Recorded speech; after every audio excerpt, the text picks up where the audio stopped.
Fantastic. All right. You know, guys, I don't have an agenda. I had to pull mine up from online. It's basically following up with the job description. Oh, I'm sorry. Yeah. Oops, what happened? I tried to make it so you could see it. I'm sorry. I got to tell you honestly, I had to scramble having set this meeting up within a week of our first meeting. That was a huge hustle, and I dropped out getting you the paper copies. But given the voluminous nature of it, and I did get everybody their notebooks, I just neglected to attach an agenda. I'm sorry. It will not happen again.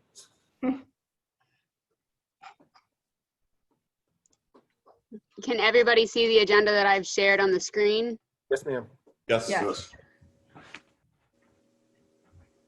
All right, so let's call this Community Redevelopment Agency workshop together. Let the record show it is October the 7th, Wednesday at 5:08 p.m. Madam Clerk, if I can get you to call the roll, please. Gary Paytow, Here. Samuel Hall, Here. Jeffrey Jones, Here. Francis Pawlowski, Here? and Art Graham. I'm here. Well, guys, I apologize. I'm not quite sure what happened with the audio. I actually had to call back on a different number, and that one worked. We have 2 items on our agenda today for discussion. Want to let you guys know before we get into it, Bill Mann's going to have to leave early because he's got personal issues. I think it's his son's birthday, and I'm going to have to leave. I'm going to have to leave today at 6 o'clock. So, Francis, if you could take over after 6 o'clock, if for some reason we're still going, I'd appreciate it. That's fine. All right, discussion items. The first one is the CRA program manager. I'm sorry. That's not right. Program manager. Now, we've got a PowerPoint on that Chandra's got for us on the internal and external.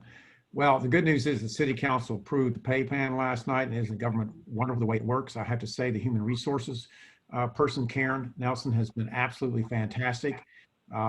She walked me through the process, which I'm happy to report to you.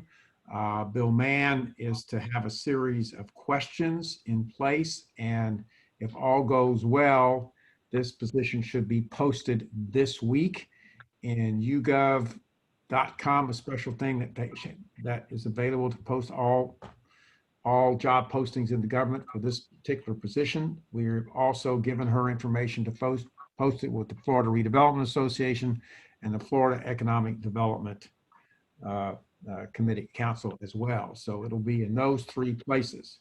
It will be out for an approximately 30 days max. I'm not sure exactly what Karen finally decided upon that. I said no more than 30 days. They will immediately start vetting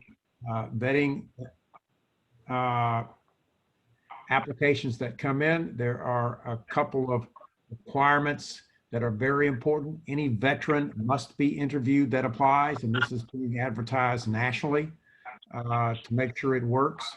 The plan then would be in November, about a month from now or less.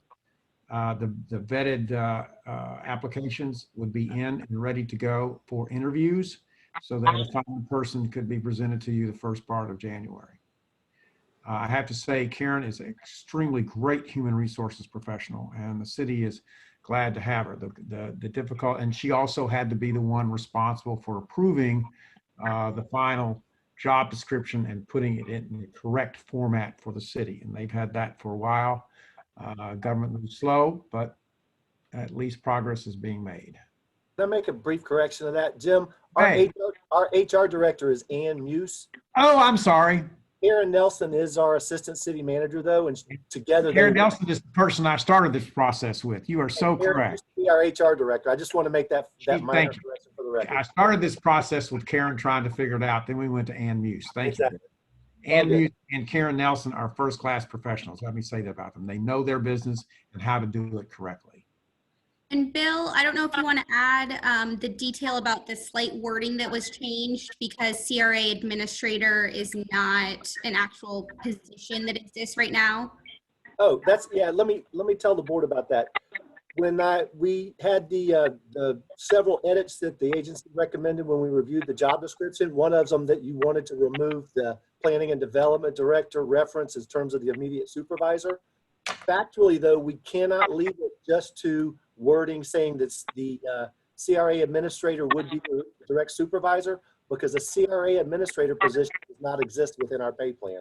So if and when down the road that CRA administrator or CRA executive director position comes up, we will amend the pay plan, and that reference will be made that the program manager would report directly to the CRA administrator. But right now we had to leave that in as planning and development director because that's how our pay plan is currently structured. So I just wanted to let y'all know that. May I make a request that if anyone's not on, that they mute themselves? I'm hearing lots of feedback on my end.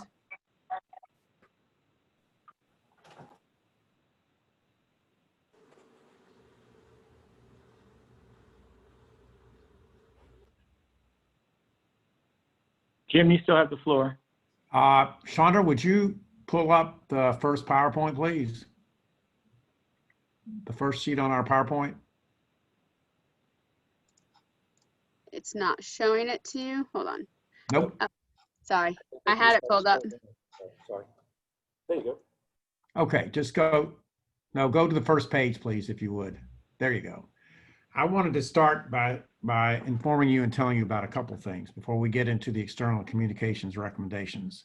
The first thing that you're going to see on the sheet is the Southern Group. The Gilmore-Hagan Group merged with the Southern Group in Tallahassee, a statewide organization that has offices in every major metropolitan area of our state in order to expand our capacity. We have picked up 3 additional employees, which will give us greater capacity to serve all of our clients. And I wanted to let you know that. I invite you to look up the Southern Group online, but we're very, very happy to be a part of the Southern Group right now. The second thing I want to talk about is, before we get into this particular presentation, is that's the deliverables that are in there in terms of our contract. First off, the draft job description was done complete, and we're online to get that done. Nothing happens quick in government, but winning takes longer than losing, and that's underway. We're going to talk about the internal communication strategy today and the external communication strategy today.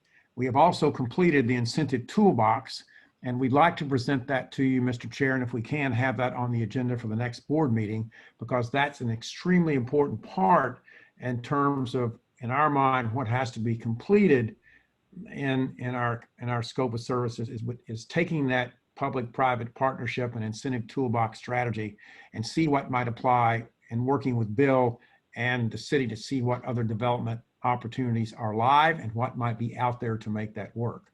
The next thing that we do have to work, and I think we're beginning to do this today with some of Francis's comments about downtown, that we would want to move into the South Beach redevelopment area as well. Well, even though we're going to start that, you're going to start that planning process in January, we do want to talk about, at least now it would seem, some of the specific project programming needs that you have in mind as a result of reviewing the plan for downtown, and also build in South Beach as well. So that's what I want to mention to you. We got it all done, I think, except for that last part, and that's an important part. I know we're coming up on the holiday season, but we've got October, and I don't know, I assume you're going to have a meeting in November. We can work to get that done completely. And with that, I'd like to move into, yes. Jim, I got a quick question to ask you. Yes, sir. Why is this first slide a picture of downtown Jacksonville and not Jacksonville Beach City Hall? Well, that's a very good question. I can't It was give you a an answer to pre-made that. slide. The pre-made slide to get it as quickly as we could get it. Thank you, Taylor. And I'm not crazy about that picture either. It's been your I didn't mean to interrupt you. You know what I'd like to have a picture of is the new Whole Foods. I'm excited about going there. Okay. If you would, Chandra. The internal communication strategy recommendations address the CRA board and the city council, the CRA board and program manager, and CRA board and city departments. Next slide. These are recommendations as we go through this, and You can accept them, reject them, or change them. Let me be very clear. These are items that have worked in other places and are for your consideration. One recommendation is the city council should consider appointing a member to act as a liaison and a point of contract for inquiries to the CRA and to the city council. Next slide. Program manager will be the first point of contact. Program manager will work closely with the board chair and administrator to create agendas for meetings and training sessions. CR staff will give short monthly briefings to the board on items the city council is reviewing that may impact the CRA. The CRA staff will submit brief written summaries monthly to the city council on CRA board activities. The CRA staff may give quarterly presentations to the city council. Thanks, Chandra. CAPE meetings or briefings will continue. This next part we think is important. All of these points we think are important. At each monthly board meeting, there will be a representative from one of the city departments to provide an oral briefing on activities that impact the CRA. The examples are there, as you can see. Each department that has activities within the CRA areas will submit a monthly written status report to the CRA board. Each February, the CRA program manager and city finance department will organize a budget preparation process for the next fiscal year with the board. Each February, there will be a review of the CRA plans to determine any necessary amendments to program projects, as well as potential additional projects. Next slide. Oh, that's the internal. Any questions or comments about the internal strategy? I think some of the key points there are making sure you lock in a process where you're going to get these briefings from the department back to you and through the program manager that you're going to be engaging. Jim, I got a question. I'm not quite sure it's necessary to have the different city departments before us monthly. Just as long as they're meeting with whoever. I was saying don't have them all every month. Rotate. I may not have been clear about that. I was going to rotate them. Just as long as they're meeting with the guy that we hire, our executive That's director, fine. or whatever you call him. I mean, that's all I really care about. I just want to know what's going on. I mean, if it's necessary to bring him in, then that's fine. But what I don't want to do is drag department heads in there that are just going to sit there while we run our meeting if there's no need Well, for that's them your to be choice. I think the suggestion is you have one per meeting to provide a report and then they go on their way. Not everybody all at the same time, just rotate them in and out. But that's perfect fine. That's your choice on that. Just a thought. Well, that's just my opinion. I can't speak for the rest of the board. I just thought, I just hate to see somebody sitting in the audience that didn't need to be there. That's a fair point. Francis? I'll second you, Art, as well. I did have a question about the liaison. I kind of felt this person was going to be that person. You had one bullet point in the beginning. Maybe I went too fast and I didn't completely get to read it, but it was my understanding that they would be the one in contact with all those people and they would give us an overview. And if they thought that they needed more backup information, they would invite those people in. Francis, I think that's a great idea. This was intended to be comprehensive and for you to change it and make it work for you. One thing on that though, Jim, Francis, Chandra, can you get back to the first slide? That's the council liaison. That's a real liaison between the city council and the CRA, not city staff and the CRA. So there's a little bit difference, and the city department staffs don't necessarily reach out to city council on a regular basis. So as this person we're hiring, this is one of their duties? Is that what I'm understanding? No, this is the direction that the city council in their activities need to appoint an initial point of contact rather than the CRA just the chair going to a city council meeting. If at a meeting you come up with a directive or something you would like to discuss to city council, our first thing would be to reach out to this one person on city council that's a liaison, and they can bring it up to the next city council meeting. I think it makes sense to have a consistent go-to person on council. And I agree with Jim on this recommendation. That makes sense. I get that now. I don't think they necessarily need to participate in our meetings. In fact, if they're trying to enable the CRA as an independent group, I don't think they need to be at each council meeting. But it may be that city council says, hey, they direct their liaison. Could you go to the next CRA meeting and relay what we've discussed tonight? Because with this virtual environment, they can hear all our meetings and watch them. We can hear all their meetings and watch them. So it's duplicative, but I think it's good to have a consistent, dedicated go-to person on council that he can be our conduit. Bill, and if I may, Mr. Chairman, chime in on that point. We have interviewed, or that's not the right word. We've had conversations with the mayor and all the members of the city council, with one exception. We've been unable to schedule anything with Councilman Doherty. And let me say that every member of the city council and every one of you have said everything that we're talking about right now. Everybody is on the same page as to what you want to do, city council and you. But what we did learn is the same thing that you expressed as we began this exercise. There is a communication gap between the city council and you and the city council. So this recommendation was a ways and means to help address that. And of course, as also in this, the person that you hire will be a direct staff liaison to all the city departments and the city council as well. That's the way I understood it. Any other members have any questions so far? Art, Jeff? Yes, I do. I was reading the candidate summaries on Beach's Watch this afternoon, and one of the questions they asked of each of them was regarding the amendments governing supermajority to eliminate or to remove the city manager. And one of them, it sounded like, was prohibiting any contact between city council members and direction from city council members to city staff. And also the same rule would apply to board members and city staff. Everything was supposed to be funneled through the city manager under this amendment.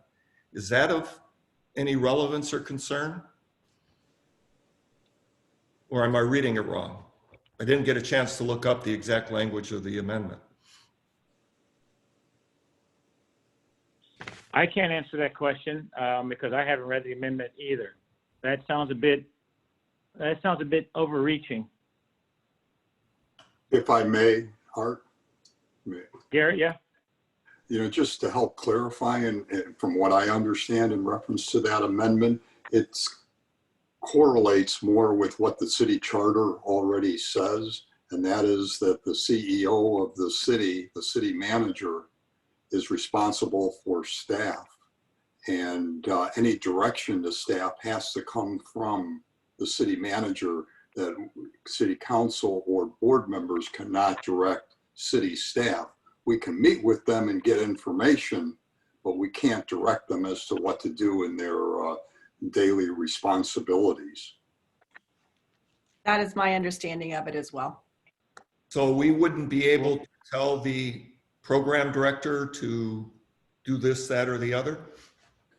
Well, I was going to say that sounds a little problematic to me, because this person is supposed to be working for the CRA. I mean, I guess maybe we would tell Bill Mann, and then he will tell that person what to do, or vice versa. There's a disconnect there, and I don't know legally what we need to do to fix that. I'll look into that. I If I understand. may, is that something that's being proposed to be on the ballot, or something that's in place, or what? Proposed to be on the ballot. Okay, thank you. It is on the ballot, because I just sent my ballot in the other day, so it's there as one of the amendments. Well, currently the way it reads, and I don't know what the amendment is, I haven't read it, but currently everything is supposed to go through the city manager. Elected officials aren't supposed to be reaching out to the general staff to have them, to give them direction, to tell them to do different things. That's all supposed to channel through the city manager.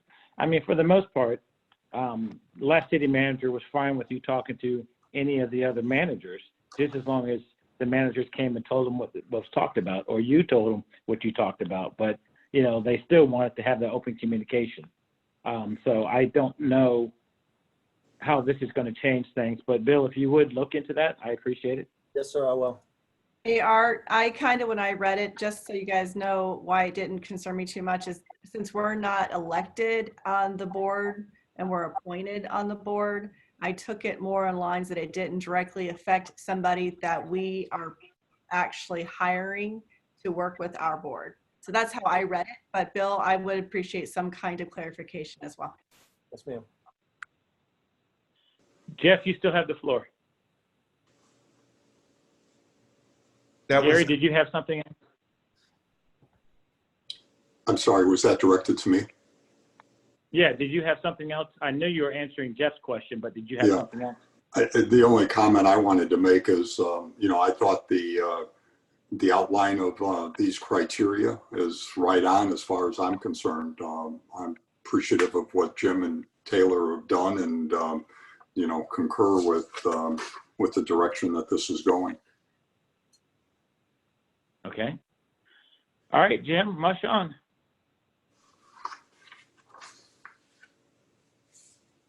You're muted.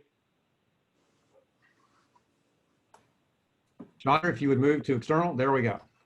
And these program areas, relationship building, program management, economic development, redevelopment, marketing, and promotion.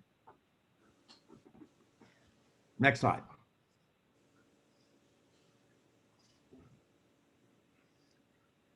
I can read all this, but I'm going to sort of just tell you this whole section talks about the necessity of the program manager establishing and maintaining relationships with businesses, property owners, organizations, Beaches Watch, Chamber of Commerce, Downtown Vision Coalition, to make sure that that person is out there. It asks that the program manager prepare a list of all those people in the CRA areas and establish working relationships. We would, if this is acceptable to you, something we would begin to collect now so that that person doesn't have to do that. And while we didn't put it in there on a regular schedule, but that the program manager really must plan meetings with business owners and these other stakeholders to report and monitor outcomes of what's going on with the CRA initiatives. Next slide, please.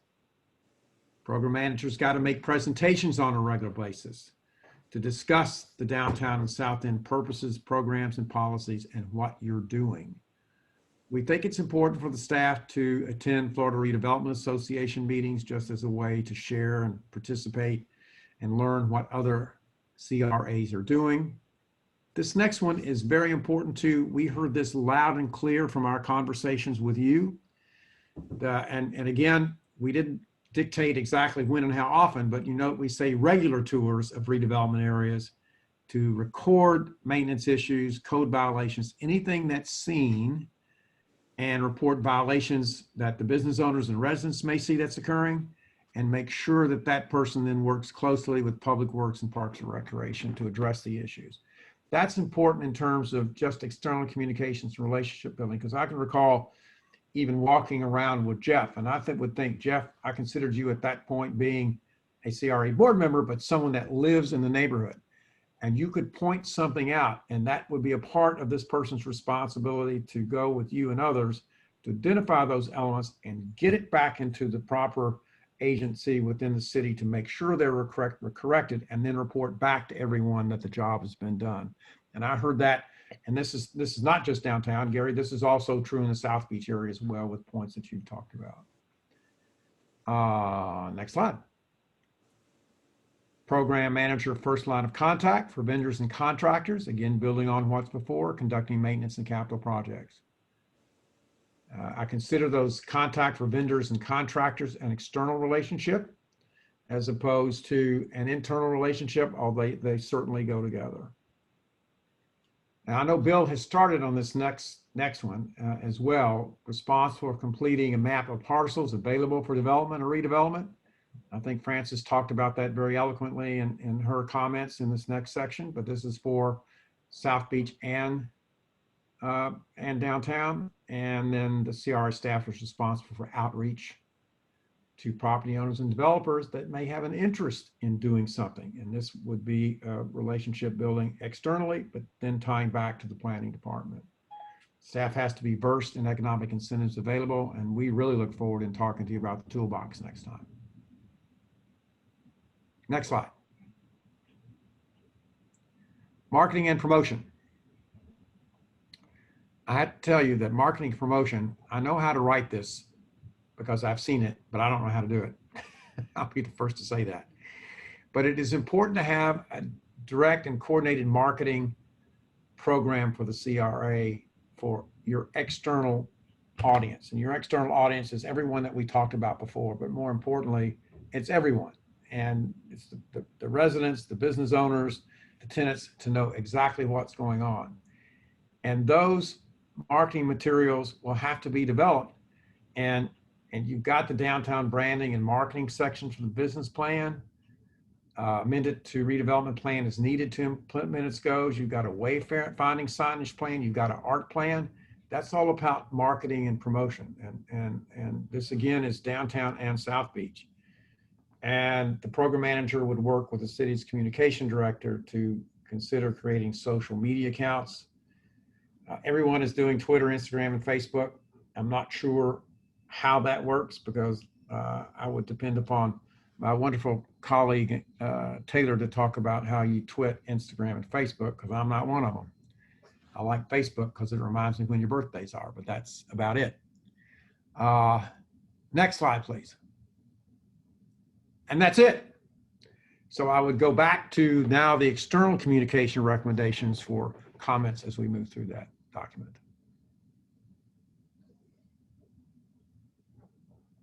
A quick question for you.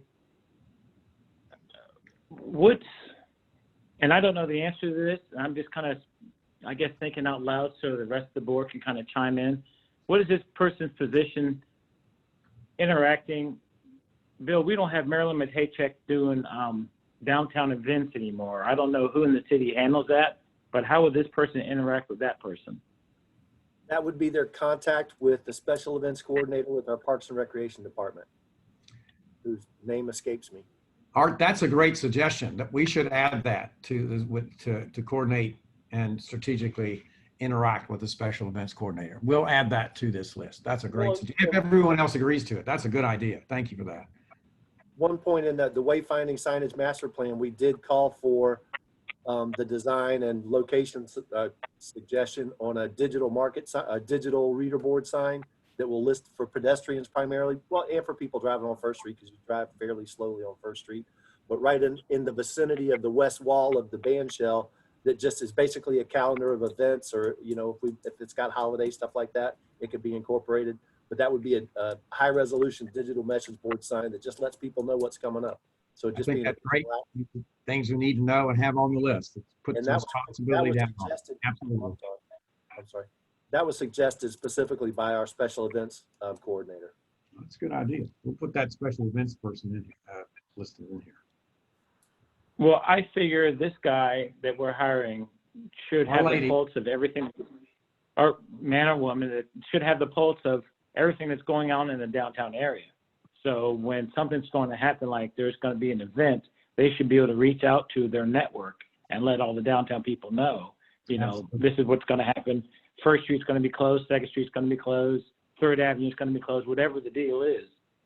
That's why I was asking about that interaction between those two. I will write up something and put that in there.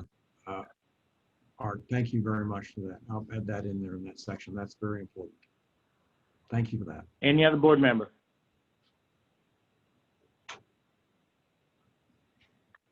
Well, everybody's happy. I like it.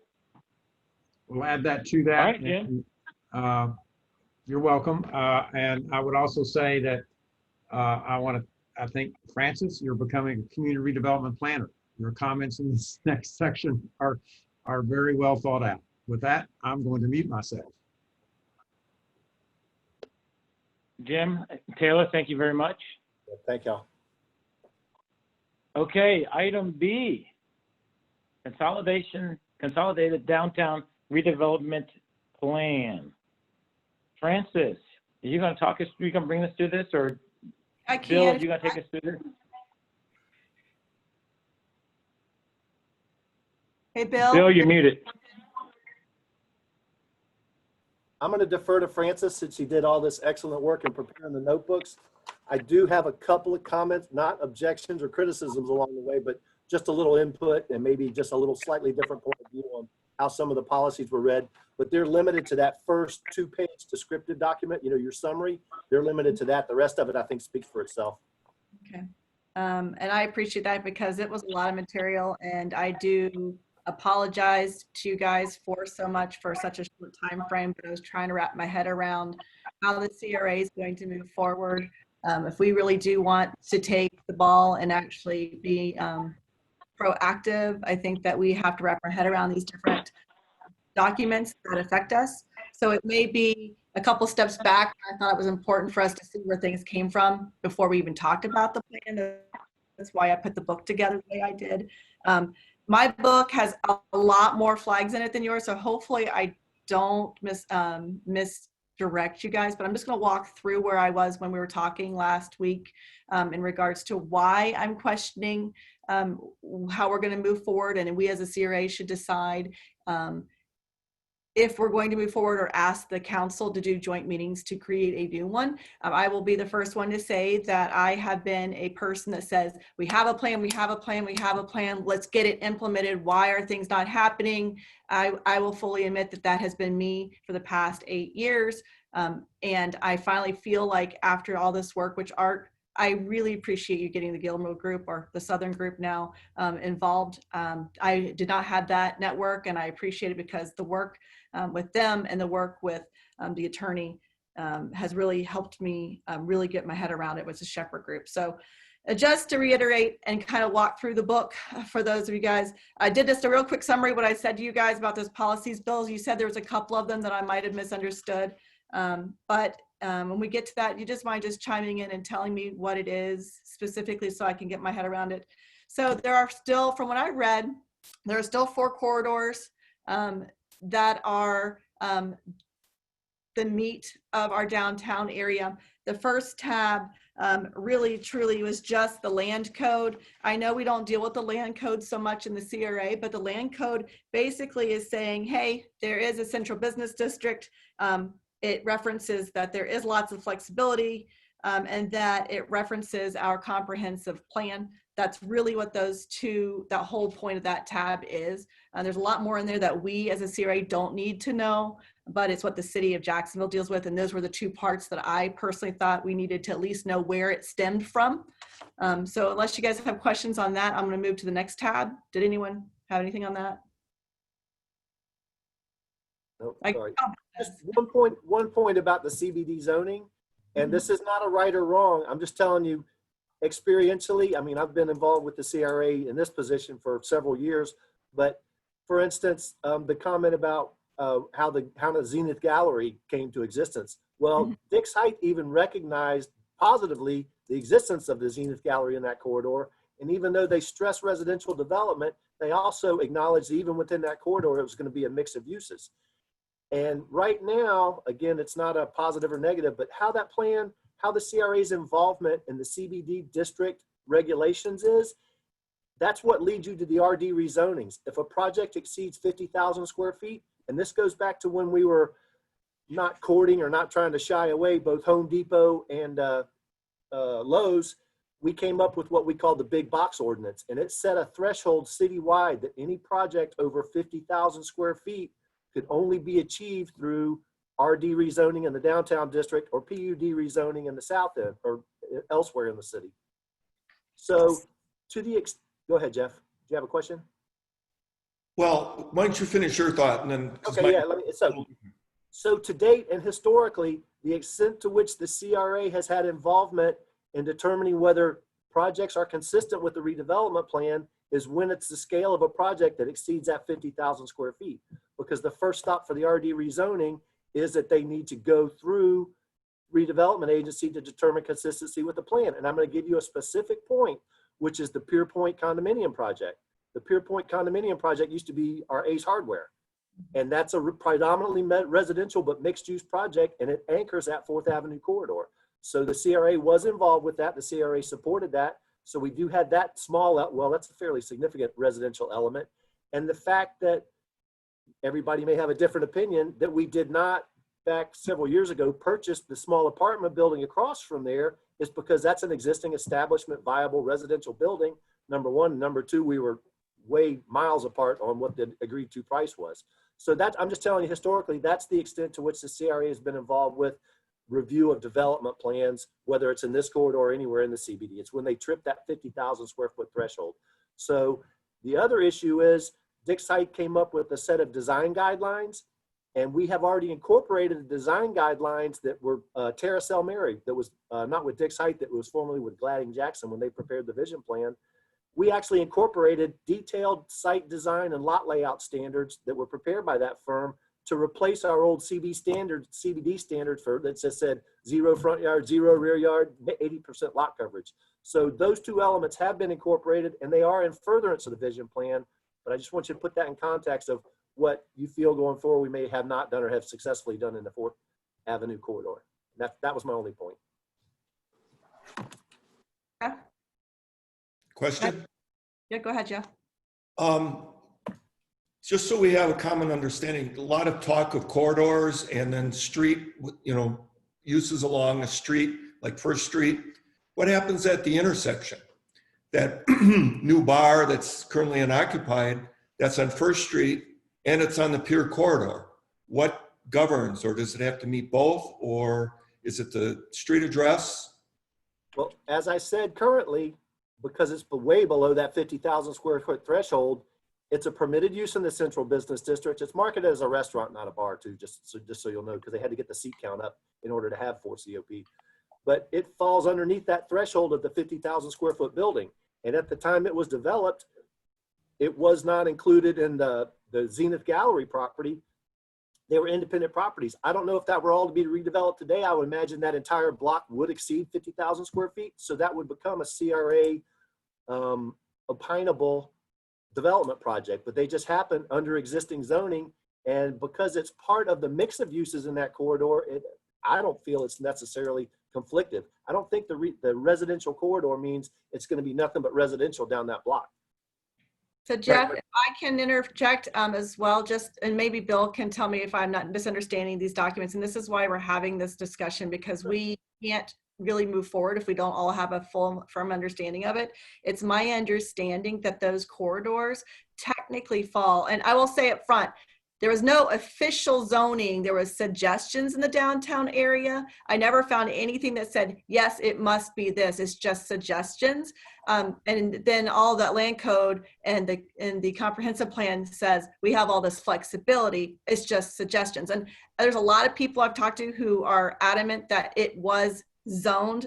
I can't, and Bill, I could be wrong. I could be wrong that, but the suggestions I understand about those end caps or those corridors you're talking about, Jeff, it looks like it's suggested that they are either retail village or hotel use, not necessarily restaurant or commercial. So if it's retail, that should have qualified for what it's suggested in those corridors. And then at the end caps, those are supposed to, based off the suggested plan that we're supposed to go under,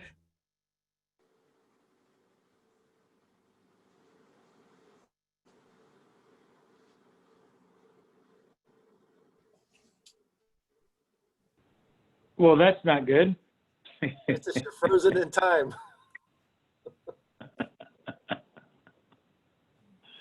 Sam, go ahead while we're waiting for Francis. Yes, I think you pretty much addressed one of my concerns. I know once you get past that 50,000 square feet threshold, you're looking at a PUD, a planned urban development. That is outside of our purview then, and where do we go from there? Okay, slight correction on that. In the downtown district, it's a redevelopment district zoning, and that's not outside of your purview. That's specifically down your alley. So that's when you do open up the redevelopment plan and say, wow, they're doing this significant level of redevelopment. How is it consistent or inconsistent with the downtown, with our adopted plan? Okay, that clears it up. Thank you. So if we have that 50,000 square foot threshold, and let's just say we have a corner lot that's bordering a retail commercial street and a mixed use or residential corridor, and so we got the over 50,000, so we need to address it. What governs that street or that street? If you look in am I unmuted? I'm sorry. If you look in the central business district, the standards that were developed by the consultants that we incorporate into the downtown district, they designate streets as A streets, B streets, or pedestrian streets. And the different designation of the streets, and it's all the streets in the core downtown area that they called out.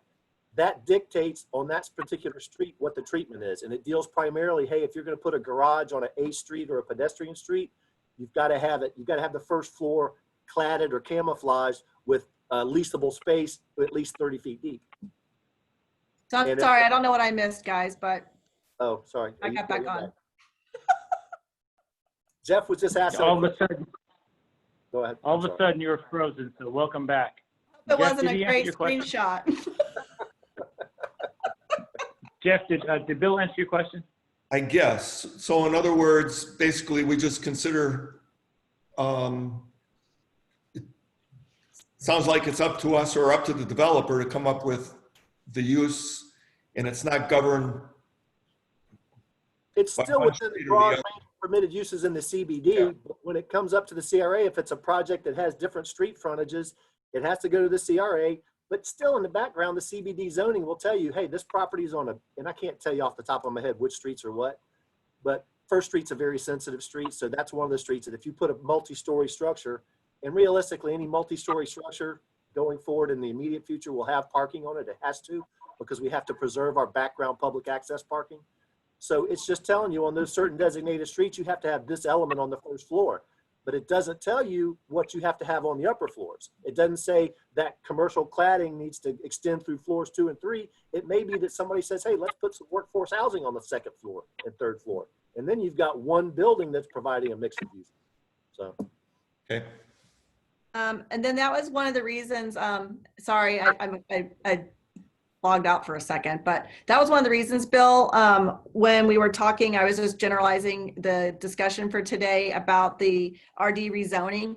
I don't have a list. I couldn't find anything about what was rezoned when I was looking at the maps and what have you. And I know that it's that 50,000 foot thing, but I think us having that and understanding why, and I'm not against the museum per se, I'm just questioning how did it become, it doesn't fit the parameters that we have, what were the exceptions for and why did it happen? I'm not saying it's bad or good. I'm just saying it puts an conforming lot amongst the village or the corridors that we're supposed to be following. So that's all I was saying with that. So when we were talking last week, the reason I focused on the fourth corridor through all of this so we can see how we're going to move forward is if you look at that map that I gave you guys at the very, very back that says what property we own and what property city owns, we really only own property on the pier corridor now. So that's like the very, very last section of you guys' binders. It should be like the third map I put in there. But there is, if I'm right, we only have property between 4th and 3rd North that is actually owned by the CRA. The rest of it is owned by the city. And I could be wrong with that. That's the only reason I really focused on that. So that's, and clearly we have to, if the city had their property and they chose to do something on it, it's my understanding that they would have to come to us to see if it qualifies for the plan that we're responsible for. And I wanted to see if any RD's rezoning was on any of those properties so we could plan ahead before something is proposed to us. And I know that it doesn't happen until after something's proposed, but I'm assuming things in the past have come up and other recommendations have come up and they didn't go through. And maybe something like that would help us see where the city may end up going to be a little bit more prepared. So that's why I mentioned the RD zoning. So I didn't understand, and that's also why I mentioned the museum. I didn't understand how, if we were following this plan with all these amendments, how they got there. And I get it. I just, as a group, I feel we need to understand that more. Right. So then tab 1 was land code. Tab 2 is a comprehensive plan, which I just wanted you guys to see that it references that we have a plan, a redevelopment plan. So you knew where it came from and the wording in that. And then 3 is the meat and potatoes as to what I wanted to talk to you guys about today. So tab 3, I know you guys. That's the green tab? That's the green tab? Well, you all have different tabs because I just went and bought 8 packs and just did 444. But the third tab, you know, I tried to put these together. After our meeting, I put them together and got them to your office by 10 the next day, Bill. Didn't even need help. I was amazed. Is this the one that starts with Cliff Shepard's memo? It's all Cliff Shepherd, yes. Yes, ma'am. Okay, go ahead. I'm there. So I did that and I didn't even ask my intern to help. Aren't you proud? So anyway, okay. So this third tab, this is why I really wanted to talk to you guys. So if we hone in on the fourth or the pier corridor, right? There was a tab in there that I had where it was gray and it explained how the old wording was. And now we don't really have to go into that one. But if you go to page, okay, so it's vision plan, page 41. I think for you guys, it's the second, maybe third tab. I have a lot more tabs than you guys. I should have removed all mine, but it's the one where it's page 41 and it talks about the four corridors. We have the Gateway Corridor, Civic Corridor, Pier Corridor, and the Retail Corridor. And we can look at the map later, but those are exactly the same color coding I did on those maps in the last tab. So like Jeff, when you look at that one, you can see that those end caps are technically in the retail village or the retail corridor, which is green. You can see that the residential corridor, that, you know, so you can see kind of some coordination with that. But on page 41, it describes the four corridors. They're in green. Green per his color code means it's still good to go. We don't look at the gray. We don't look at the blue and the purple. Wasn't the other color purple? I can't remember at this point. We look at green. That's all I remember. So Red and yellow. yeah, so we look at green. Maybe blue, because blue can be a gray line for us, but we can really look at green because it's 100% accurate and blue can be discussed. So that being the case, this just describes what those corridors are. Like I said, I'm focusing strictly on the pier corridor because it's relating to the properties we currently own. And I know we've had discussions about buying more and what have you. But so page 43, there's those three specific points I mentioned in my little like summary of why I wanted to meet with you guys. So if we visualize and we as a CRA look at 12 through 19 as what the plan basically says we should consider in those areas based off the mandate we've been given, I don't know necessarily how we would do this with the current properties that don't qualify for this or got the RD rezoning done. I don't know if we as a group can make this happen. And that's why I'm questioning, do we need to have a discussion with with the city council about axing it, looking at all these properties that don't fit in this plan anymore and create a whole new one? Or if we as a CRA say, you know what, we have one, we're going to move forward. So let's just go through them real quick, right? So 12, it talks about parking on 4th Avenue North. That's been pretty much taken care of. We've got development and new pier parking. So I don't know if any of you guys remember Ken Marsh always showing that picture. Hey, there's a plan. We're supposed to have this beautiful, pier area. And I know you guys saw me get a little hot when it came down to them showing us designs. And I was like, it's not very creative and what have you. So that's really what it's talking about. It's talking about family-friendly action at the end of the pier.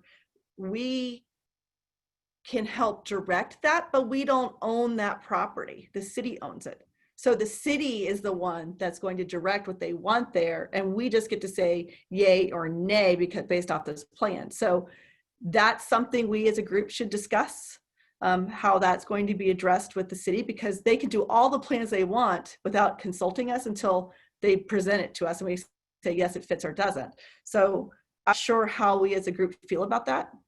Do we want to talk about that now or should I keep going, Bill? Well, just one observation, Well, one small point. You can keep going, but one point on that. I do believe that recommendation for an active green space park right at the end of the 4th Avenue corridor was predicated on a land swap, either with Mr. Hyanides for that vacant sliver just south of Casa, or for Mr. Hyanides and the property that's got the Pier Cantina that's now going to be the Spring Hill Suites restaurant. I don't know if my predecessor reached out to try to negotiate that land swap. That's something I don't know about.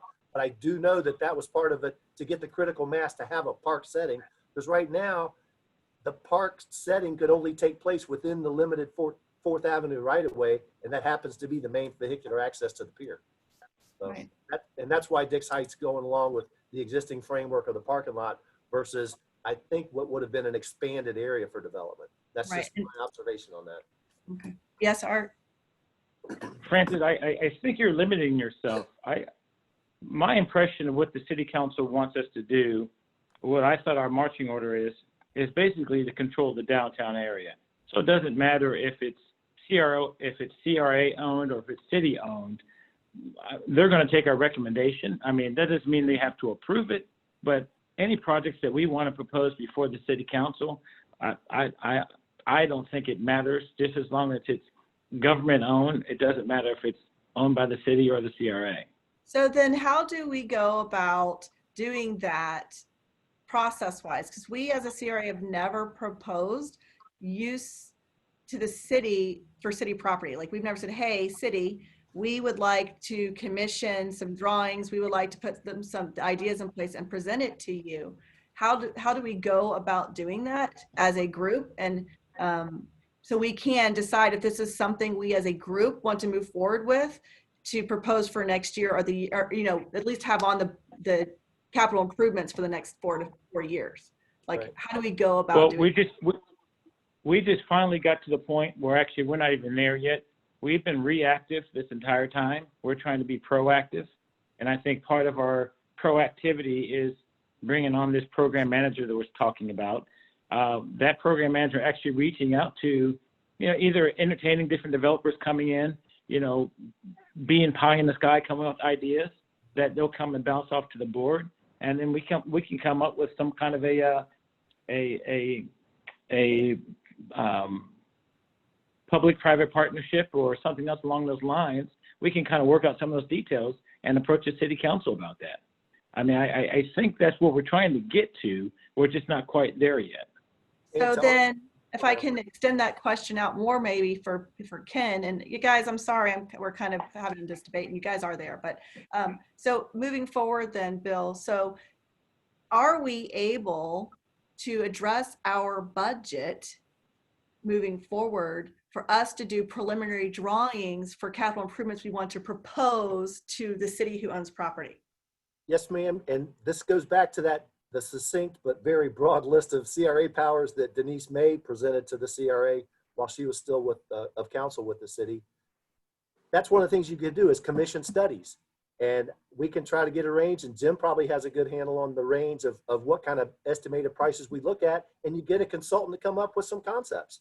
Or I don't know, if you do an RFQ, that's a request for qualification. Sometimes those respondents will actually not do a full-blown plan, but they'll come up with hey, this is what you could do on this property. One thing in this whole discussion, and I don't mean to be disjointed, and I didn't hear it firsthand, but I was made aware that at the Beaches Watch Candidates Forum the other night, all of the candidates were asked if they supported or what their opinion was about the potential of revisiting building height downtown. And I've got to tell you, whether it's our CRA loan lots or the city lots, that is huge in terms of what you can do with those properties. Mm-hmm. The residential corridor, then Jeff's concerned about, well, if it's a residential corridor, but it says we got to put commercial on the first floor, that becomes moot if you've got a 4th and 5th floor above 2nd and 3rd floor parking that could be all, you know, housing, or apartments, condominiums, or whatnot. And I think that's key, and I've always said that. So just keep that in mind, that we could do a study based on what the current condition is now, or we get our new city council on, and it may be a topical subject for them early on.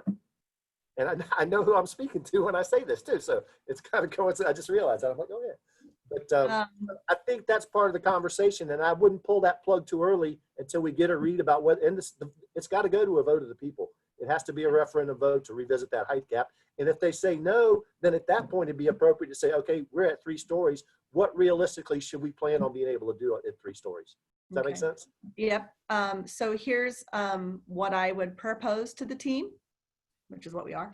I would propose that we as a group decide to discuss how much money we want to add to our February discussions for budgeting for proposed capital projects that we want to tackle in the next 3 years. It may not be this one specifically, but or even find a reference if there's something already in the works. I know there's a vision plan, but I don't think there's actual contracts or bids out there for that pier. So I think we as a CRA should consider, is this one of the things that we add to our budget moving forward? So I'm just putting a mark on that so we can, as a group, I don't know if it's something we have to discuss now, but I know that we will be having, or whomever is on the council, on the membership, will have the ability to increase or discuss adding it to our budget in February, since it'll be the first time the CRA has a chance to do that. So I'm just putting that as a flag, something that I think we should consider. Where do we want to add money? So now that we know the process is, if we as a group want to move forward with a capital improvement recommendation on property that we don't own, the process is we have money on the budget so we can commission ideas and then we can present it to the council. And That's just- what I'm understanding from this discussion. Just so you know, just as a mind, I don't mean to be the school marm on this. You're good. It's a separate line item. Capital projects or projects are identified for construction. There is a line item for professional services and consultant services. The professional services are Jim and Taylor. That would also be consultants doing site studies, massing studies, parking demand studies. That's in the professional services. It's only after we get a recommendation and we get a bunch of respondents who say, yeah, we like this project. Then it's bid out, then it becomes a capital project. And it's just, it's a nomenclature thing, but I'm gonna start. Yeah, that's good. So it is professional services or consultant services, whichever it would fall under. I just think we as a group should consider that when we talk about budget going forward. Okay, so that was, I'm just gonna keep moving because I know we have a time constraint, and I appreciate you all being patient with me because I really did try to wrap my head around this. And it's been, so I appreciate it. So we could just move down to, I mean, there's a whole bunch of them. Has the residential commercial development, that's relocate restrooms, that was done. Well, it says relocate them that are near the Casa Marina. I personally think that obviously would go hand in hand with whatever we recommend for that area if we choose to. And then it goes to this whole parking lot. So I don't know if you guys noticed, if you look at the other one, it says develop a public parking garage to serve beach users and the retail areas in that corridor. And then there's also introduce multi-use residential in that corridor, which, like you said, Pier Point has that.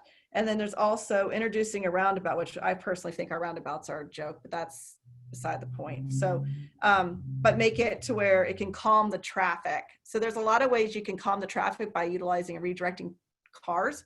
So those three things in the space that we have, which we've had multiple discussions on, I'm not quite sure how we as a group will want to move forward with that, or if we do.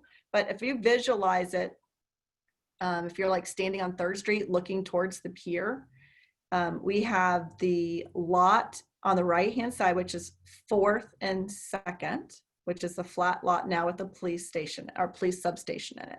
We have the lot that's right across from that, which is itty bitty. And we have the right behind the Ritz. And we're kind of, the whole block could be ours. And we could fulfill a parking need, and we could fulfill the multi-mix residential, and we could fill, like, every one of those could be filled if we had that whole block or a big chunk of that block with this mandate. But the question is if I am on 3rd next to Jeff's place, do I want a big 3-story building next to the big Metropolitan, and does that fit with the whole idea of our downtown? So that's kind of where I was thinking.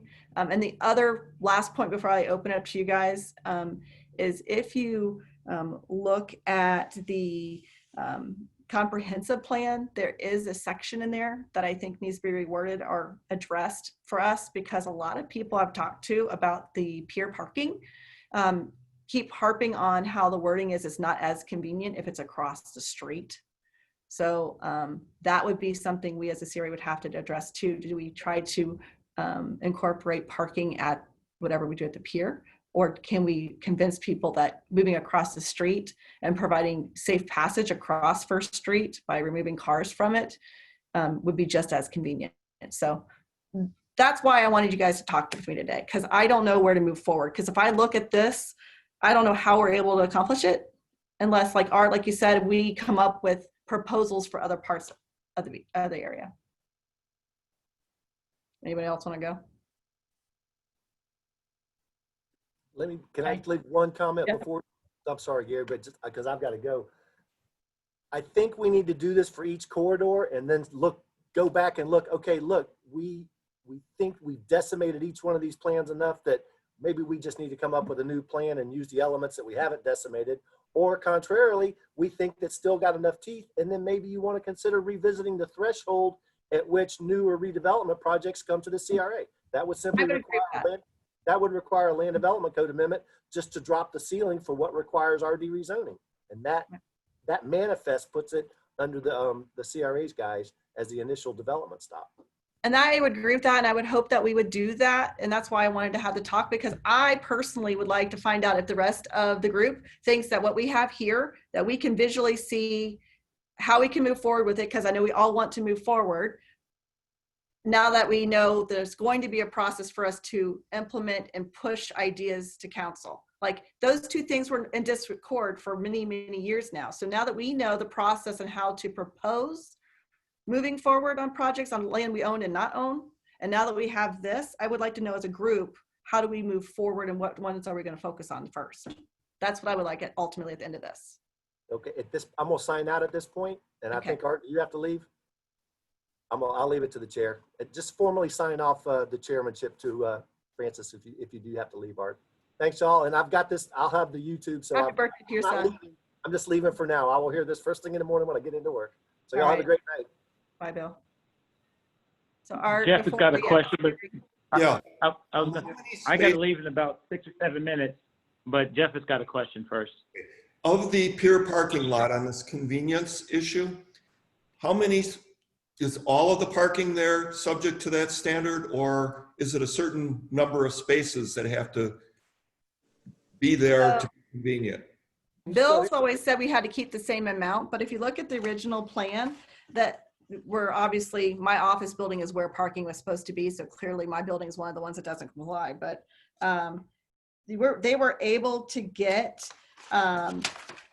quotes for a 2-story parking garage that held 400 parking spots. That's more than that's in that parking lot now. So even from back in the 80s, their plan had a 2-story garage that held more parking. So it was my understanding that is the terminology in the comprehensive plan, that it's that wording of as convenient. That might be a problem and pull back. This is going to be my swan song because I do need to leave. But that work is not just in our comprehensive plan, it's with our continuing contract with the Corps of Engineers for beach renourishment. So it's a matter of looking at that language in different places.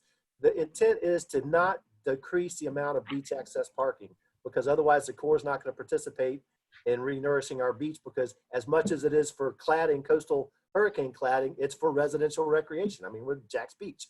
So the comp plan does not get as specific as many people do on both sides of that argument. Well, is it just as convenient across First Street? Yeah, I think it is. Would it be as convenient if we just placed First Street parking between 2nd and 3rd? No, I don't think it is. But just simply going across one street, I don't think that's any less accessible.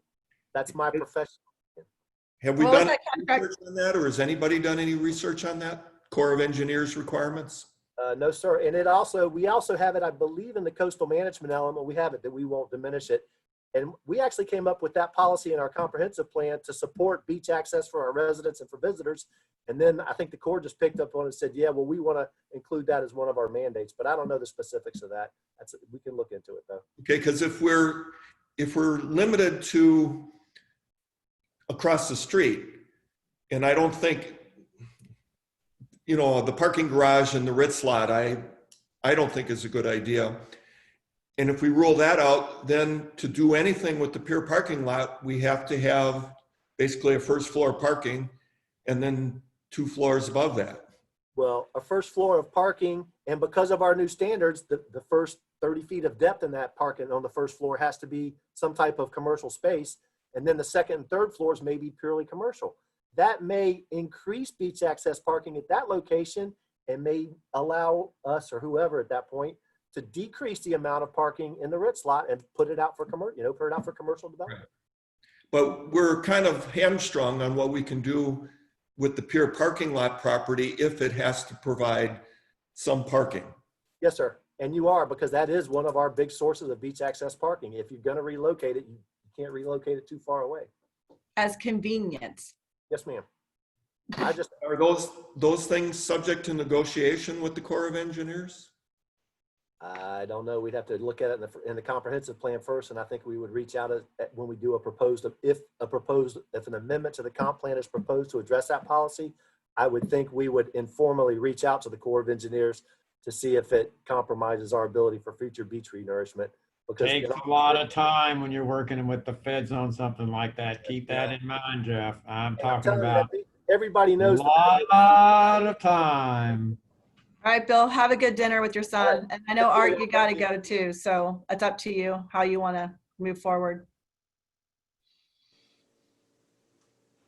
I think, No, I think this is great dialogue. I'm glad you put this together. My only concern, I guess the only thing I was going to say, and we're maybe just a hair premature. I think we need to make sure we get the guy on board that's going to be running the show for us. And I hate doing this, but you got the 3 hotels or the 3 areas, 3 big areas that are under construction right now. And well, Margaritaville is almost done. I mean, so we can check that one off. It's going to be done. We don't know what the hell's going on with the Spring Hill Suite, and we don't know what's going on with the old Dolphin Depot property. And so I think we need to get a better understanding, and maybe that comes down to dragging both those developers in to sit down and talk to us, because we're going to start making plans, but we need to know where they are rather than we're checking the market, we're doing this. I mean, so after we do that, I feel more comfortable pushing forward like what you're talking about. But no, this is great information. I appreciate putting this together. All right, Art, you have a good night. How do you pass the chair to me and then? I'm officially handing you the gavel. All right, appreciate it. I'll take it from you. Are those videos, right? Have a good night, Art. Jeff, you were still talking, or are you still at the floor? Are you good? So before I move to Gary? yeah, just a comment. I think one of the reasons we really haven't moved forward on the parking structure issue over the years, and this is both with the city council and with us, is it's hard to see a good solution because of the limitations we have. Mm-hmm. So we've been kicking the issue down the road because we've got no great ideas or proposals. Okay. Gary, you can go next, and then Sam, I'll get you after Gary. Okay. I think we need to take a step back and let's really take a look at what the downtown needs. Right now, when you go downtown, there's so many empty storefronts down there. Obviously, the businesses are not operating or functioning the way they need to downtown in order to draw the businesses. They're going out of business is basically what it comes down to. Nobody wants to be downtown. The real important aspect of all of this is how are we going to get the foot traffic back downtown? What's going to generate the foot traffic, which will ultimately allow us to put the restaurants in? Because as a restaurant owner, I don't want to build down there right now because nobody goes down there. And that's evident with all these empty storefronts that we're seeing and restaurants that are going out of business. So we need to take a step back and we need to determine what's going to help generate the foot traffic down there, which will in turn allow us to put in a lot of the other uses that we've all been talking about. One of those uses may well be residential. If we put residential down there, particularly if it's near the beach, people will rent. And if we get people renting, then there's going to be a need for shops and restaurants and other things down there that will really start to attract further businesses into an area that we really want them. So Gary, we seem to get very specific about certain things, and I think we still need to step back and look at it in a little broader view right now, because we're going to miss it. I mean, just because we want something down there doesn't mean we're going to get it down there. Strategically, what I would do on 4th Avenue is let's take a look at that family clinic right on 3rd and 4th Avenue North.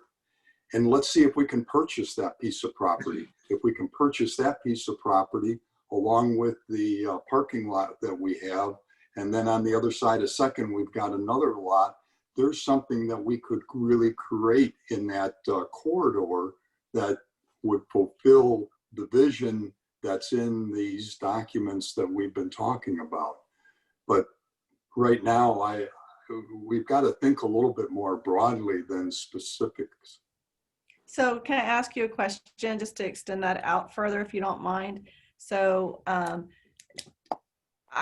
so the Pure Point is residential, and they do have commercial use. And the original plan that we have, and it actually survived through this, was the idea of having affordable housing in the downtown area where people could work and live and not actually get in their cars. Now, one thing we don't have is the commercial. We have a lot of big companies down there right now, which they could work at, but there's no like neighborhood type places you'd want to walk to once you got home. So that being said, if we came up with we all agreed, as a hypothetical, we all agreed to buy some kind of property on that area to move forward with one of these residential multi-use type structures, what's going to make it different than the Pure Point where they're not able to keep their tenants in because their residents aren't using the services downstairs? And I'm sorry, I didn't catch the last part of your comment. So like the Pure Point, there's a lot of, you know, places that they can rent. There's actual commercial and whatnot down below. So they cannot keep their tenants in there. And if the intent is we build residential space with places those residents want to travel to, it's already down there and it's not being utilized. So I don't know what is happening with that. Can I interject? Yeah. I agree with you on that, Francis. I mean, I don't know about Pure Point specifically. Yeah. So let's let Jeff talk since he knows. So what we need to be doing is we need to be looking at what else is going to drive business downtown. Can we go, and you've heard me say this before, can we go to UNF and ask them about setting up and building some kind of a satellite campus in the downtown area that will bring students downtown, and then maybe even an older generation who wants to do continuing education classes and help bring that to the downtown area. There's got to be a catalyst that we create that will bring people into the downtown area. I was thinking residential might work, but you seem to have a little more knowledge than I about what's happening at Pure Point. So, right. So Jeff, give us one. Jeff, will you tell us what you understand about what Pure Point then? So we can... When they did the condo documents for that, they put restrictions on business hours and usage for the retail space, so it wouldn't bother the units above. And it's virtually impossible for anything other than a small office to function. That's what I've heard too.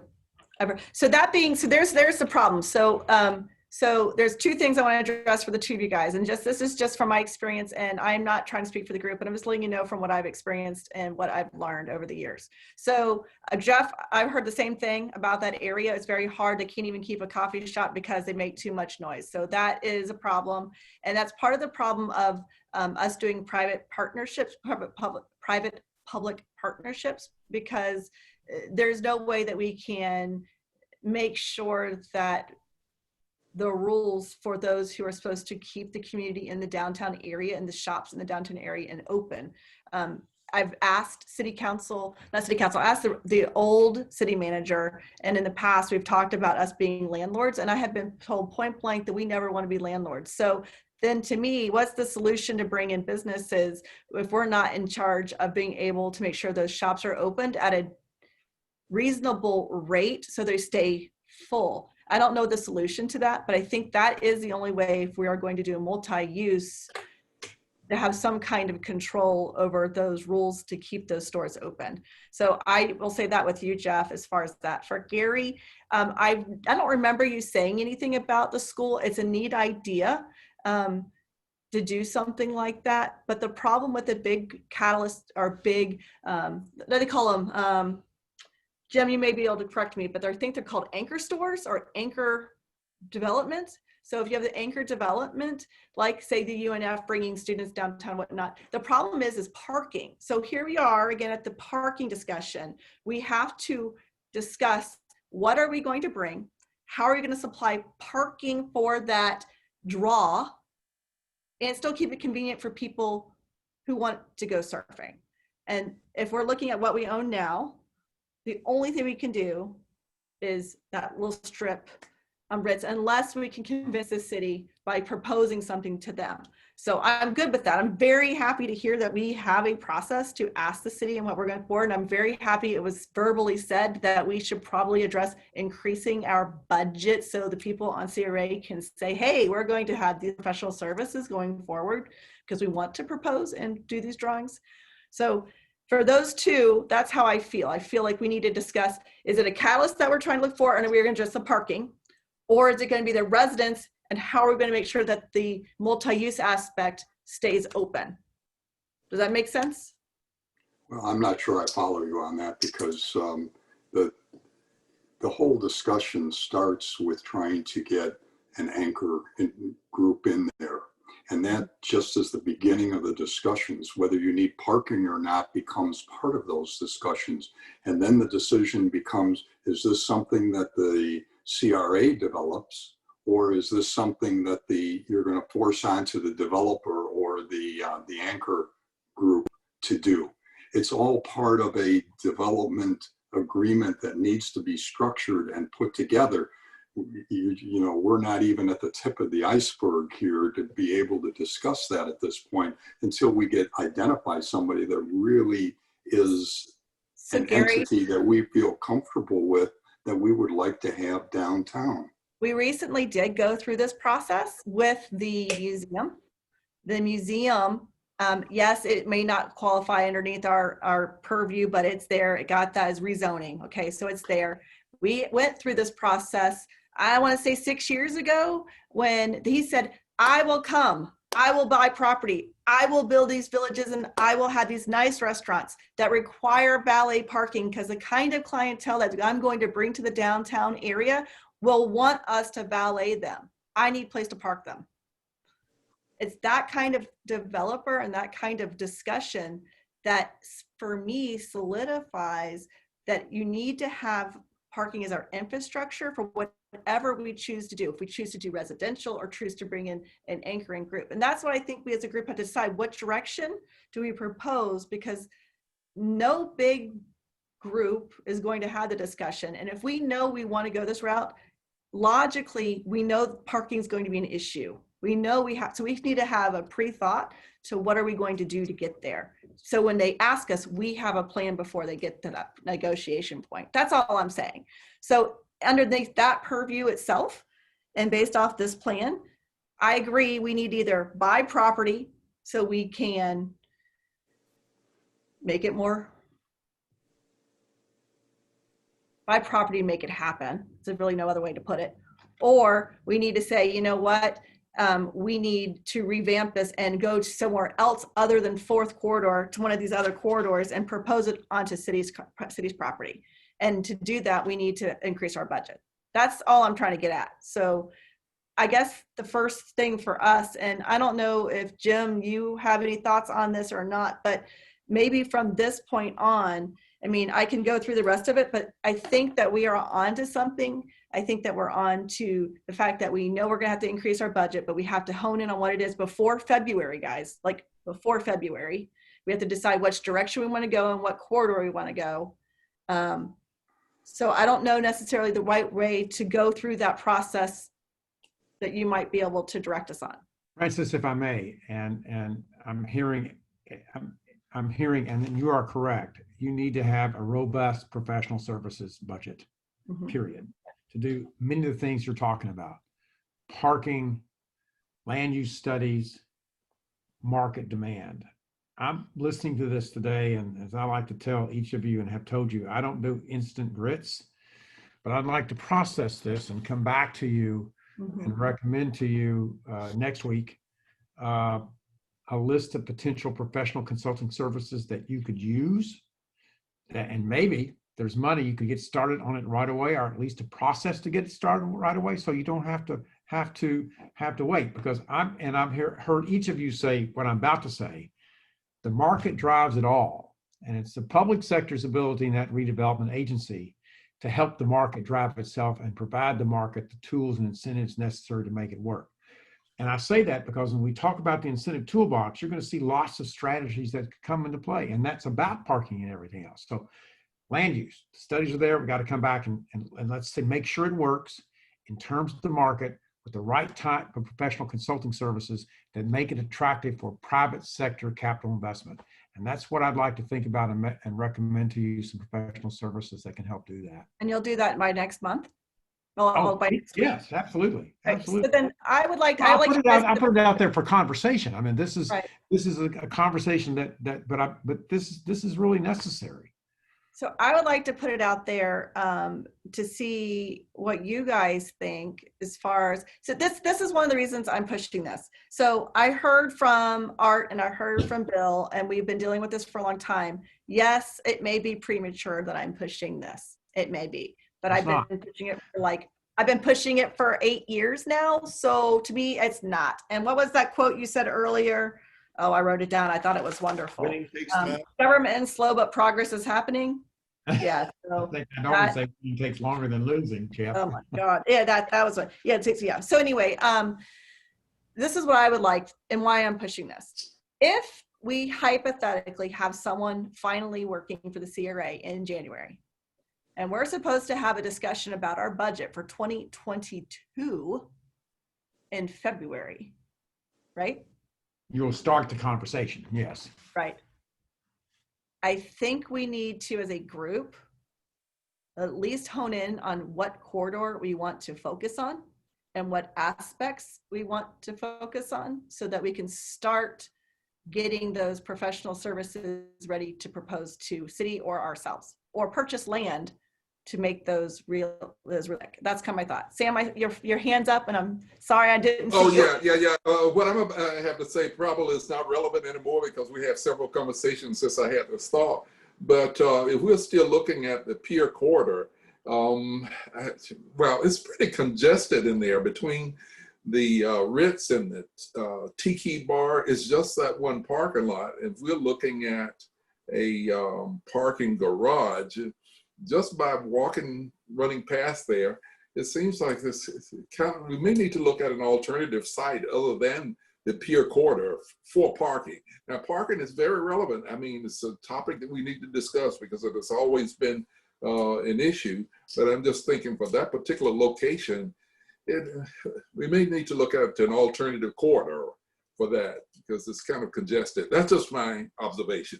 I hear you on that. So I guess that gets us to the point of when I was bringing up, do we follow this current plan that they now have confirmed or gone through with all these 8 amendments? Do we think that this pier door parameter we've been given, can we work with it?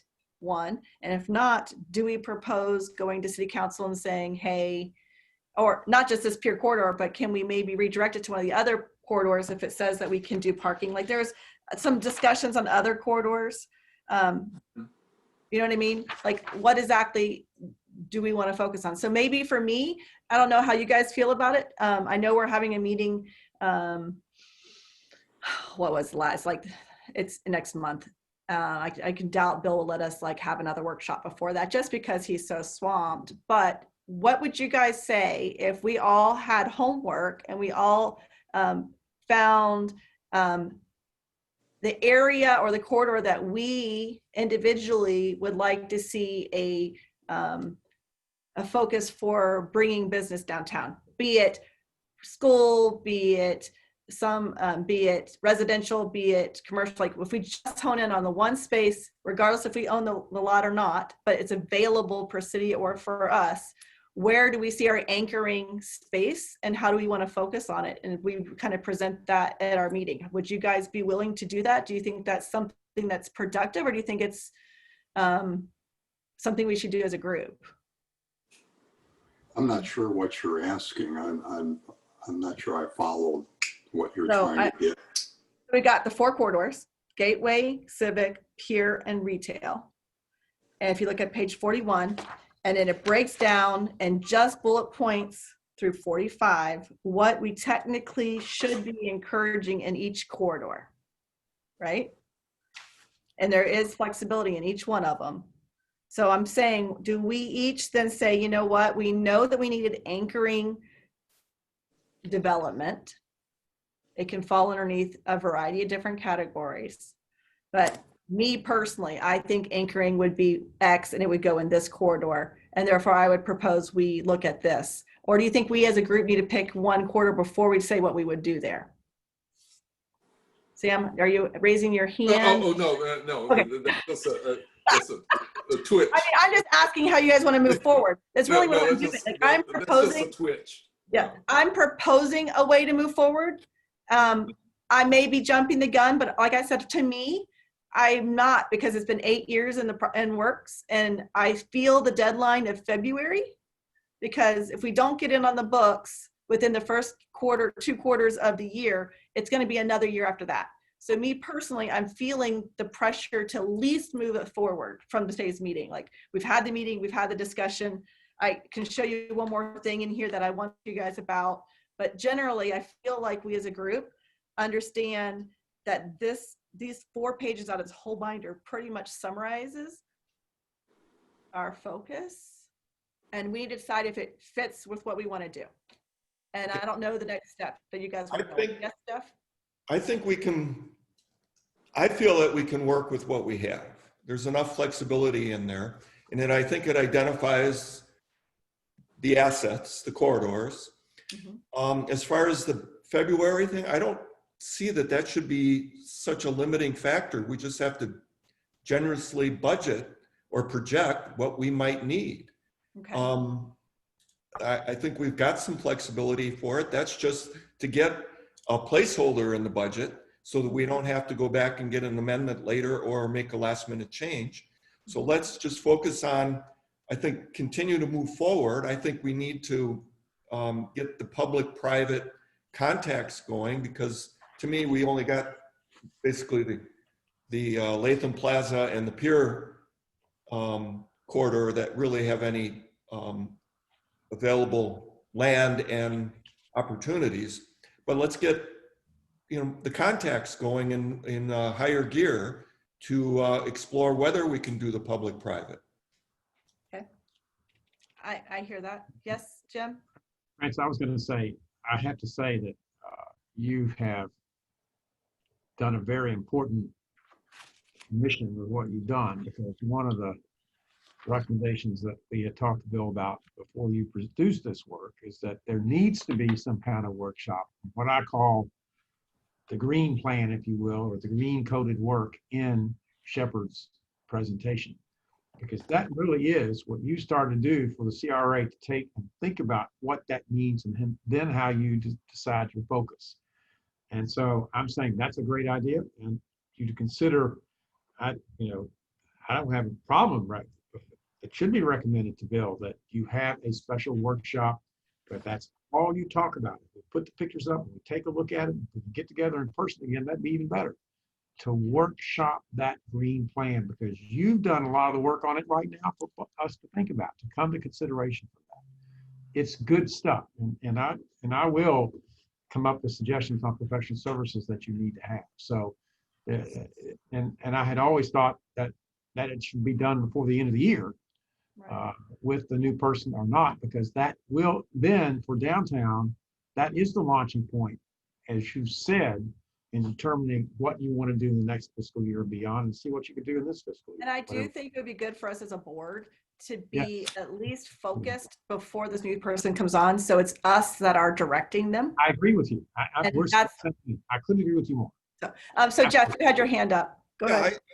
There's talk of, well, maybe we should redo the plan and start over, or come up with a new document. That's a 2 or 3 year process. I'm not necessarily for it. I'm asking the question, do we want to consider it, and can we work with this? I personally think we can work with it. I just want us to make sure we visualize it. And I personally didn't know how we would propose moving forward with these unless we redirected them to different corridors. So I personally think we can. I was just asking of the board. I can't say for the board, hey, we all think we need to do this. I need to see how everybody else felt, right? So I would agree with you, Jeff, that there are things here to work with, and we have flexibility. This is why I showed you guys the comprehensive plan. It gives us a wide range And the fact I can't find any official zoning, just recommendations, and like Bill hasn't completely confirmed that with me yet, I think there's a lot of flexibility. So, okay, so guys, I know it's getting late and I know that we're having lots of meetings, so I don't want to end it too soon either, because I know we need to address this with the south end as well. But I just want to make sure I understand what you guys are all saying and we're on the same page. So we're talking about, we all kind of heard that if we want to start initiating proposals, that we need to increase our professional services bucket when it comes time to discuss it. So we all kind of heard that. We had to decide on individually if we want to vote yay or nay on that and what we want to propose it to. That's, yeah, I want to make sure we heard that. We all had the understanding that those 5 pages are super key to how we go forward. And I heard Gary say, and you too, Jeff, say that we have time to find out what it is. You just have to make sure we have the funds to do it. So I heard that. So I hear it loud and clear. I don't need to have a project before February. I heard it, but I did want to make sure we all heard that if we want to do said project, we need money. Okay. Other than that, I think we need to decide how you guys want to move forward. Do we want to have workshops? Do we want to do during our meetings? Like, how do you guys want to move forward? What are you comfortable with? Crickets. I don't see the difference between a workshop and a meeting. As far as, I don't think, well, unless Bill says we have an agenda that's too full to get into discussions like this. I think we can have the discussions at every meeting. Okay. And if we have a specific topic that we want to really delve into detail, like what we did tonight, then we can schedule a workshop. But I think it's great that we have these discussions and we can make it a part of every meeting, agenda permitting. Okay, so what I would then propose is, since Art is the chair, I would, when he reads this, and I think we should propose it to him, that he make the decision each meeting to paste off the agenda. If we're going to be able, if we are able to discuss it during our normal meetings, and then we're fine continuing to the next meeting. But if we're unable to discuss some aspect of this during regular meetings, we then call a workshop 2 weeks later. I would feel like that would be the process that we go forward with. Yeah, and I have no objection to having a meeting every week, but it's just that there's work that goes into having a productive workshop, and we're relying on people to do that work. So I think we want to make sure that we're making productive use of time. I would agree with that. Gary, did you see your hand up? Yeah, you did. One of the things I think we need to take a hard look at is not get hung up on the corridors, because the corridors were just a recommendation by a planning consultant. That was their thoughts as to how the city needs to get organized. But where is our best opportunity to do a true development within the city that makes sense, that brings us the foot traffic, allows businesses to survive, and brings the amenities to the downtown area that most of the residents are looking for?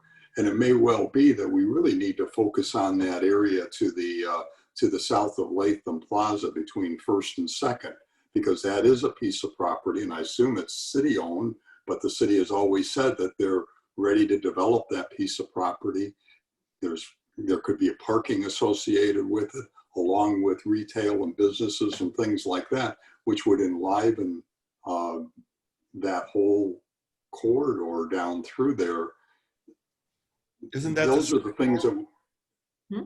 That's the civic corridor, isn't it? Yeah, so I think that property, and if I'm following it right, they're actually in the process of making a public-private offer or request out for that right now. I do believe they're in the process of that, but since we don't have a liaison, we don't know.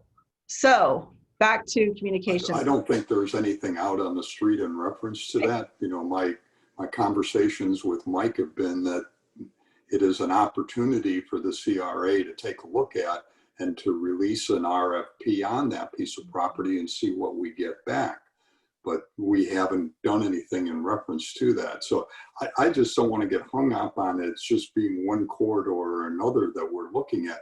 We really need to look at the whole downtown area and determine what it is that that makes the most sense. Because if we focus on one corridor, I'm not sure that we're really doing what we need to be doing to give us the benefit and the push that that we really want for the downtown district. And just as a little bit of an aside, you might be interested. The city of Neptune Beach just released their final draft on their vision plan for Neptune Beach. It's kind of an interesting little document to go through. They spent some big dollars, over $400,000 to create this document. But take a look at it. It's online. You can go to Neptune, City of Neptune Beach, and you can see this this document. And it's kind of interesting. It brings forth some interesting ideas. Question is, how did things get funded? And you move these projects forward, because you can have all the great ideas, but unless there's funding, it's not going anywhere. Right. So I will just echo, I'm not an expert on this. I do agree with you that we do need to look at the whole picture. I agree with that. I will say though, from the very beginning, it was villages, then it was districts, and now it's corridors. Those have survived throughout the whole plan.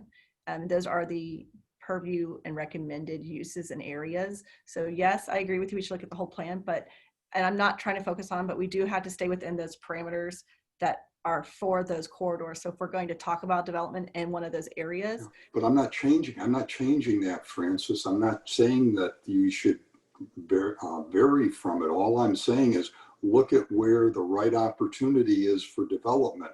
In the plan, in the vision plan, it calls for the development to the south side of Latham Plaza, mixed use parking.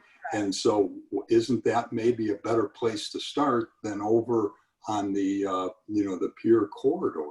100%. And that's what we're going to discuss as a group. And we just need to decide where we want to focus. That's 100% true. All right. So I think we've kind of beat this to a pulp. I'm happy about some of the things that we've discovered from it. Does anybody else have anything to discuss in regards to this specifically? Gary, I know we will address the South Beach area because I think we need to do this that way as well. But I also don't want to overstrain our brains. So for now, I think we should stay right here in the downtown. And then after we kind of get this moving, then we address maybe in the next month or after two of these like discussions on this, we can then start introducing the South End and where we want to extend our budget in that area and what kind of things we want to, because that plan is not quite the same as this one. It has a whole different layout. So if that's okay with you, I'd like to do that after we kind of get this one moving. Well, I think one thing I need to let the board know is that, there's more to the South District than everybody's thinking. I sat down with Public Works the other day and with Bill, and there's $19 million worth of projects that Public Works put forth that is still left to be done down there in that area.